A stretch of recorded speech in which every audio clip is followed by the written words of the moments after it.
Good morning, good afternoon, and good evening, friends. Today we are going to study how to find out equivalence resistances when the circuit is a symmetric circuit. So, if you see an example here, we have a symmetric circuit here. Why we are calling a symmetric circuit here? Because if you see the dotted line, which is axis XY, so if you put a mirror along this axis, right? So if you put a mirror along this axis, you will see the exact same circuit on the other side. Let me explain. So let's say this pane is in my mirror. So if it is like a mirror, then you will see exactly the same circuit on the left hand side and right hand side. That's the reason we are calling this as a symmetric circuit. So now, how to solve these kind of problems? So first of all, what I have done is, for above symmetric circuit, I have drawn an axis XY, if you can see the dotted line.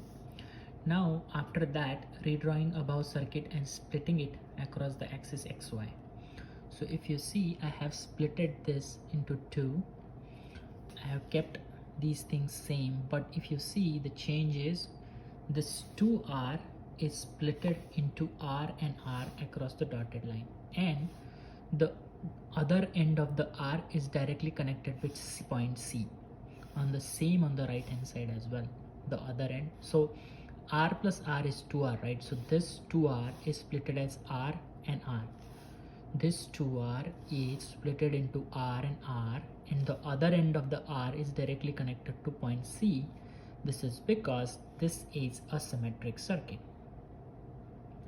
Okay, and the potential of this point and point C is same. Potential of this point is same as point C. That is the main reason we have redrawn the circuits like this. As you can see here, I have redrawn the circuit. Now this is our left hand side circuit and this is our right hand side circuit. So let's start solving the left hand side circuit for an equivalent resistance.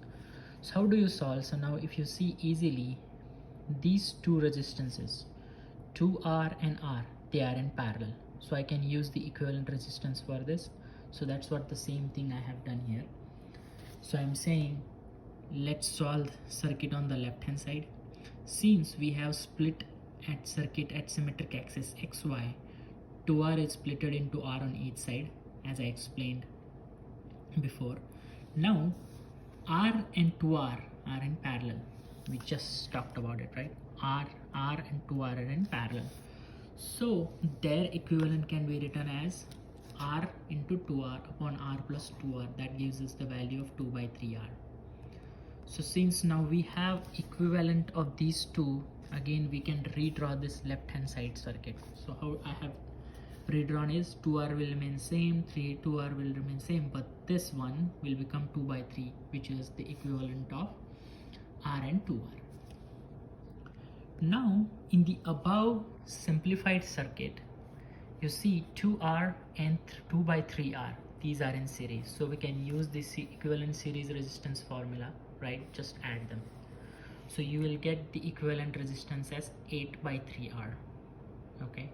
So again, if we redraw with the equivalent resistance of these two, which is 8 by 3R, it will become like this: 8 by 3R and 2R, right? 2R was there initially, their equivalent is 8 by 3R and 2R. And now if you see, these two are in parallel. So again we can use the formula for parallel equivalent resistances when they are in parallel, and that comes out to be 8 by 7R. Okay, so this is the value of equivalent resistance between point A and C, which is the circuit on the left hand side.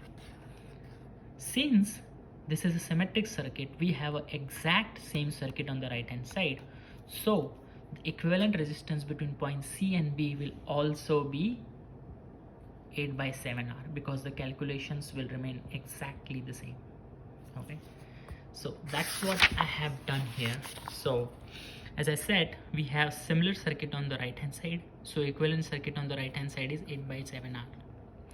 Now circuits on the left hand side and circuits on the right hand side, they are in series. So how do I find out the series equivalent circuit is, or now the final or the equivalent resistance at AB is equal to 8/7R plus 8/7R, because this is the equivalent resistance of the left hand side circuit, this is the equivalent resistance of the right hand side circuit. So that will be equal to 2 into 8/7R, that becomes 16/7R. So what is the equivalent resistance across point A and B is 16/7R. It is as simple as that. So yeah, so let me know in the comments if you have any doubts, if you have not understood any part of the explanation. I will try to create a new video out of it.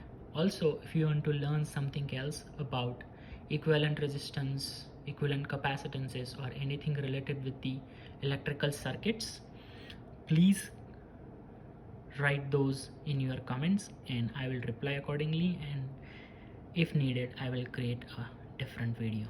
Thank you and have a great day.